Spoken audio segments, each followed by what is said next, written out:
یہ چانس لینے کے لیے کہ اگر وہ مسلم لیگ نون کی حمایت سے وزیر اعلیٰ بن جائے، انہوں نے حمزہ شہباز کے ساتھ بہت ہی کمال کا سلوک جو تھا وہ دکھایا۔ حمزہ شہباز کو انہوں نے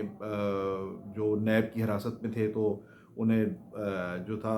پروڈکشن آرڈر ان کے جاری کیا، اور بلکہ پنجاب اسمبلی میں پروڈکشن آرڈر کا قانون ہی نہیں تھا، انہوں نے وہ پہلے قانون بنوایا حمزہ شہباز کے لیے، اور پھر ان کے پروڈکشن آرڈر جاری کر کے وہ نیب کی حوالات سے انہیں خاص طور پر پنجاب اسمبلی کا سیشن جو تھا اس میں لے کے آتے تھے، اور حمزہ شہباز سارا دن وہاں پر پنجاب اسمبلی کے اندر وہ سارا دن گزارتے تھے، رات کو 9-10 بجے 12 بجے وہ جاتے تھے وہاں سے، جب تک انہیں وہ اس تاریخ کی جس تاریخ کا پروڈکشن آرڈر تھا اس سے آخری لمحات تک وہ اس کو اویل کرتے تھے وہ۔ اچھا، تو کہنے کا مطلب یہ ہے کہ انہوں نے چیف منسٹر بننے کے لیے تب مسلم لیگ نون کے ساتھ بھی بہت سے روابط جو تھے وہ استوار کیے۔ خواجہ برادران کے ساتھ ان کا بہت اچھا تعلق ہے، تو خواجہ سعد رفیق کے چھوٹے بھائی خواجہ سلمان ہیں، وہ بھی نیب کی حراست میں تھے، ان کے بھی پروڈکشن آرڈر جاری کیے۔ تو انہوں نے ایک راستہ بنایا کہ کس طرح سے میاں نواز شریف کے ساتھ جو ہے راہ و رسم بڑھائی جائے، اور پرانی تلخیاں بلا کر وہ انہیں چیف منسٹر کے طور پر ایکسیپٹ کر لیں۔ لیکن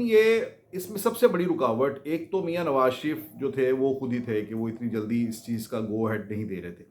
دوسری بات جو تھی وہ یہ تھی کہ اسٹیبلشمنٹ کی طرف سے بھی یہ ہمارے علم میں آیا کہ اسٹیبلشمنٹ کی طرف سے بھی انہیں اس کے حوالے سے گرین سگنل نہیں مل رہا کہ وہ مسلم لیگ نون کے حمایت یافتہ چیف منسٹر پنجاب بنے۔ سو انہیں یہ خود مسلم لیگ کاف کی طرف سے جو کئی دفعہ یہ بات ہوئی تو وہاں سے بتایا گیا کہ ہمیں یہ کہا جاتا ہے کہ آپ نے اگر چیف منسٹر بننا ہے تو آپ عمران خان کو راضی کریں اور تحریک انصاف کے ووٹوں کے ساتھ پی ٹی آئی کے چیف منسٹر بنیں۔ سو یہ پی ٹی آئی کا چیف منسٹر جو اب وہ پچھلے سال آ کر وہ جولائی اگست میں جو بنے ہیں، یہ نئی بات نہیں تھی، یہ اس سے پچھلے پورے 4 سال یہ ایفرٹ چلتی رہی کہ، اور انہیں یہ کہا جاتا رہا کہ آپ پی ٹی آئی کے چیف منسٹر بنیں۔ تو مجھے تب یہ ذہن میں آیا کہ یہ عین وقت پر جو ہے وہ حمزہ شہباز کا ضمنی انتخابات ہارنا اور یہ سارا عمل جو ہے یہ اس کے کوئی تانے بانے کہیں ملتے ہیں، یہ اتنا ڈرامائی جو معاملہ چلا ہے۔ تو پھر ہوا وہی کہ جو ایک ڈیزائن تھا جو سوچا گیا کہ اگر پرویز الہی کو کسی وقت چیف منسٹر بنانا پڑتا ہے تو وہ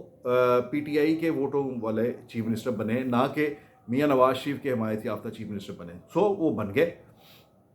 اچھا، اب اس کے بعد جو مستقبل کی سیاست تھی وہ سب کے سامنے ہے کہ کس طرح سے ان کے اچھا، اس سے پہلے یہ بھی رہا کہ عمران خان کے تعلقات کبھی بھی چودھری پرویز الہی کے ساتھ اس تمام دورانیے میں جب عثمان بزدار چیف منسٹر تھے اچھے نہیں رہے، بلکہ پرویز الہی کی اور ان کی ایک سرد جنگ چلتی رہی، اور انہوں نے پرویز الہی نے بھی اسپیکر ہوتے ہوئے پنجاب اسمبلی کے اندر جو حکومتی بزنس تھا اس کو بہت ٹف ٹائم دیا، خود اسپیکر کی سیٹ سے۔ اندر غصہ وہی تھا کہ چیف منسٹر میں کیوں نہیں ہوں، یہ عثمان بزدار کل کا بچہ جو ہے یہ کیسے چیف منسٹر بن گیا۔ سو اس میں ایک اور بھی ایلیمنٹ تھا کہ عمران خان چودھری پرویز الہی کے بارے میں اچھے جذبات نہیں رکھتے تھے، اور ان کے صاحبزادے مونس الہی کے بارے میں بھی اچھے جذبات نہیں رکھتے تھے۔ یہ کھل کر یہ باتیں ہوئیں کہ عمران خان نے کہا ہے کہ میں نے مونس الہی کو وفاقی کابینہ میں وزیر نہیں بنانا، ہاں چودھری پرویز الہی کی بجائے چودھری شجاعت کے صاحبزادے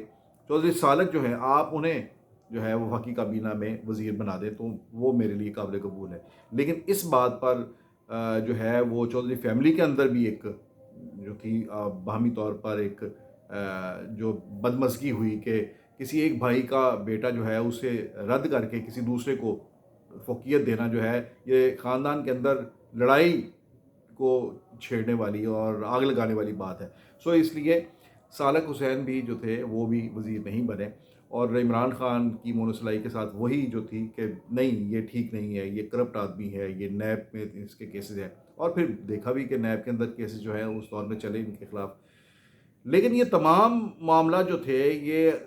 جتنی بھی ان کی ڈسکوالیفیکیشنز تھیں عمران خان کے نزدیک وہ ساری کی ساری اس وقت ختم ہو گئی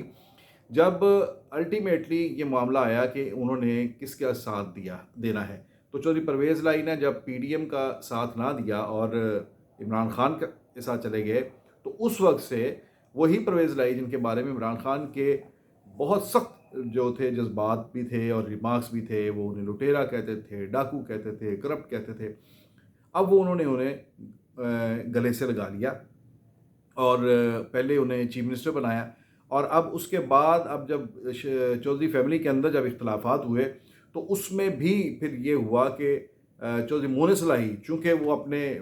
کزنس سے بالکل راستہ الگ کر چکے تھے، تو وہ سب سے بڑے پھر جو ہے وہ عمران خان کے وکیل بن کر سامنے آئے خاندان کے اندر، اور انہوں نے اپنے والد سے کو اس بات پر مجبور کیا کہ وہ تحریک انصاف کے ساتھ ہی چلیں۔ پہلے تو یہ بات چلی کہ تحریک انصاف کے ساتھ الحاق کیا جائے قافلی کا، لیکن وہ ان کے ساتھ انہوں نے جو آپریشن کیا، ایک سٹنگ آپریشن کیا جس میں چودھری پرویز شجاعت کو صدارت سے ہٹایا گیا، اسے الیکشن کمیشن کے اندر پذیرائی نہیں ملی، تو اس صورت میں وہ پھر بالکل تہی دست ہو کر گھر بیٹھ گئے کیونکہ ان کے ہاتھوں سے پارٹی نکل گئی۔ اب اس کے علاوہ پھر ان کے پاس چارہ نہیں تھا کہ وہ ذاتی حیثیت میں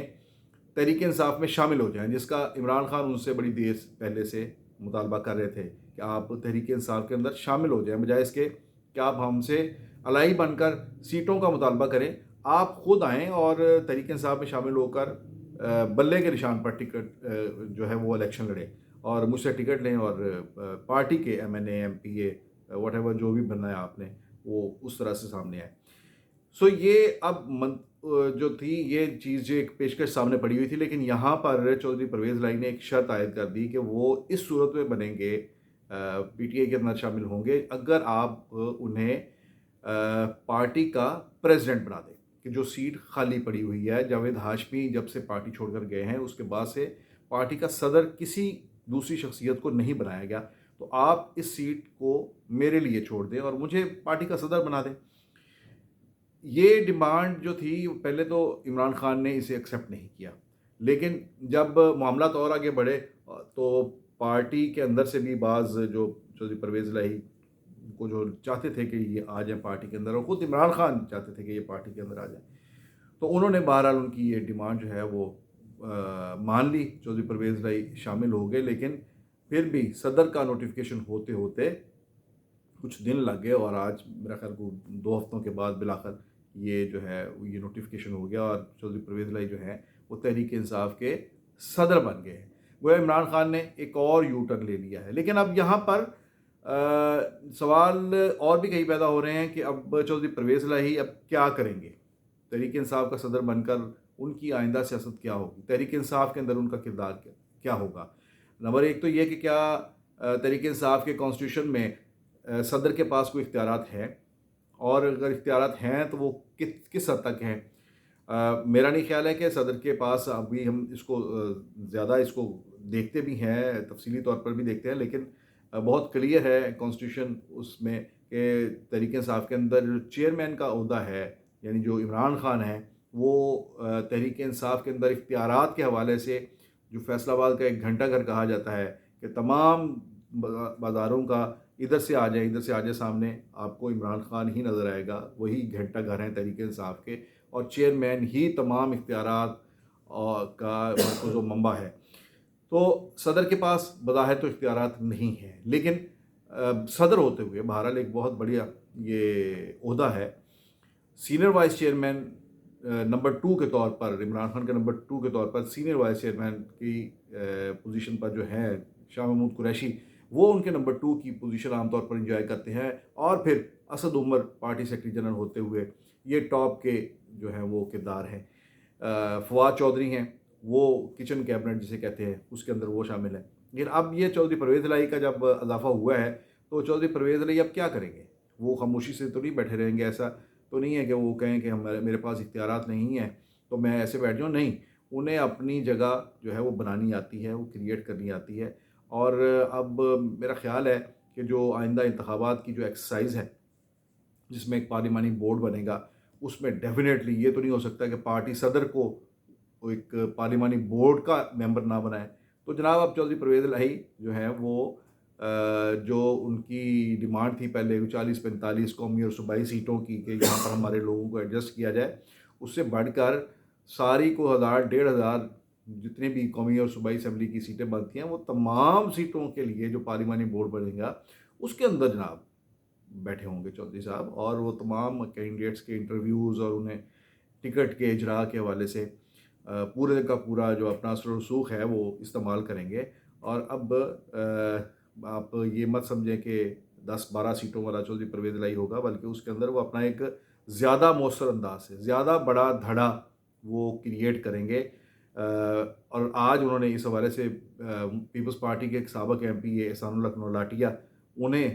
جوائن کروا کر اپنا جو ہے وہ اپنے کام کا آغاز بھی کر دیا ہے کہ جو ان کے ذریعے جو پارٹی کے اندر شامل ہوں گے وہ بہرحال چودھری پرویز الہی کا دھڑا کہلائیں گے آخری وقت تک۔ لیکن اس کے ساتھ ساتھ ایک سب سے امپورٹنٹ بات جو اسی کے ساتھ ولاگ جو ہے وہ ختم کرتے ہیں کہ سب سے امپورٹنٹ بات وہ یہ کہ عمران خان کے اوپر جو بے شمار مقدمات کی تلوار لٹک رہی ہے، جن میں خاص طور پر توشہ خانہ کیس ہے اور پھر ٹہریان کیس ہے، اور یہ دو ایسے کیسز ہیں جو ان کے جو صادق اور امین ہونے کے حوالے سے 62-63 کے جو آئینی شکے ہیں ان کے حوالے سے عمران خان پر یہ تلوار لٹک رہی ہے کہ اگر وہ ان کیسز کے اوپر جو ہے اس پہ سرخرو نہیں ہوتے تو ان کے ساتھ بھی وہی سلوک ہوگا، وہ اسی سزا کے حقدار ہوں گے جو اس سے پہلے میاں نواز شریف کو ہو چکی ہے، یعنی وہ نااہل قرار دیے جا سکتے ہیں۔ تو جب وہ نااہل ہوں گے تو اس کے بعد یہ ذہن میں رہے کہ وہ پھر اپنی پارٹی کے سربراہ بھی نہیں رہ سکتے، اور جب پارٹی کے سربراہ نہیں رہ سکتے تو پھر نہ ہی کسی کو ٹکٹ جاری کر سکتے ہیں، الیکشن لڑنا تو پھر بہت دور کی بات ہے نا۔ تو پھر دیکھا جائے گا کہ اس پارٹی کی جو اگر ایسا ہوتا ہے تو پھر اس پارٹی کی جو مائنس عمران خان پارٹی ہوگی وہاں پر پارٹی کو لیڈ کون کرے گا؟ کیا چودھری پرویز الہی کی جو جوائننگ ہوئی ہے کیا یہ جوائننگ ہوئی ہے یا کروائی گئی ہے؟ اور پھر وہاں پر جو اس کے بعد جانشینی کی جو ایک جنگ ہوگی اس میں چودھری پرویز الہی کس جگہ پر کھڑے ہوں گے، اور کیا شاہ محمود قریشی اس پارٹی کو لیڈ کریں گے، پرویز الہی لیڈ کریں گے، اسد عمر کریں گے، فواد چودھری کریں گے، یعنی کون کرے گا؟ اور یہ بھی بات جو ہے یہ بھی ابھی آنے والے دنوں میں دیکھی جائے گی، اور کہ یہ بالکل ایک ایسی شخصیت جو بالکل پی ٹی آئی مین نہیں ہیں، جو اچانک سے پارٹی کے اندر آئے ہیں، وہ ڈائریکٹلی پارٹی کے صدر بنا دیے گئے ہیں۔ اور تو اس سے پہلے جو پارٹی کے لوگ ہیں، جو پرانے جو پی ٹی آئی مین ہیں، جو کہتے ہیں کہ ہم تحریک انصاف کے فیسز ہیں، وہ چودھری پرویز الہی کو اس عہدے پر کیا خوش دلی سے قبول کرتے ہیں، اور ان کا رد عمل کیا ہوگا۔ اور آنے والے دنوں میں یہی جو میں نے کہا ہے کہ الیکشن ایکسرسائز کے اندر وہ اپنا کردار ادا کرنے کی کوشش کریں گے اور ایکٹیولی کردار ادا کرنے کی کوشش کریں گے۔ کیا یہ لوگ جو پہلے ہی جیسے پچھلے دنوں عمران خان سے یہ سوال ہوا کہ پنجاب کا وزیر اعلیٰ کون ہے، تو انہوں نے کہا کہ اگر میں نے ابھی نام بتا دیا تو لوگوں کے سر پھٹ جائیں گے، لڑائیاں ہو جائیں گی۔ تو پنجاب کی جو آئندہ چیف منسٹری ہے وہ اس وقت بہت ہی بڑا، شاید پرائم منسٹرشپ اتنا بڑا ایشو نہ ہو جتنا بڑا پنجاب کی چیف منسٹرشپ جو ہے اس وقت پی ٹی آئی کے اندر ایک ریس لگی ہوئی ہے۔ تو اس میں چودھری پرویز الہی جو پہلے سے گھوڑے دوڑ رہے ہیں اس ریس میں، جس میں یاسمین راشد ہیں، فواد چودھری ہیں، شفقت محمود ہیں، حماد اظہر ہیں، یاسمین راشد کا میں نے پہلے نام دیا، یہ سارے لوگ جو لگے ہوئے ہیں اس سے پہلے، وہ اس میں چودھری پرویز الہی کو کیا اس ریس کے اندر گھسنے دیں گے، اور اگر وہ آتے ہیں تو پھر یہاں جو ہے وہ کھیل کیا بنتا ہے، کیا اس کے نتائج کے سامنے آتے ہیں، یہ بڑے دلچسپ ہے۔ آنے والے دن چودھری پرویز الہی کی انٹری کے بعد تحریک انصاف کے اندر دیکھنے کو بہت کچھ ملے گا۔ اب تک کے لیے اتنا ہی، اجازت دیجیے، اللہ حافظ۔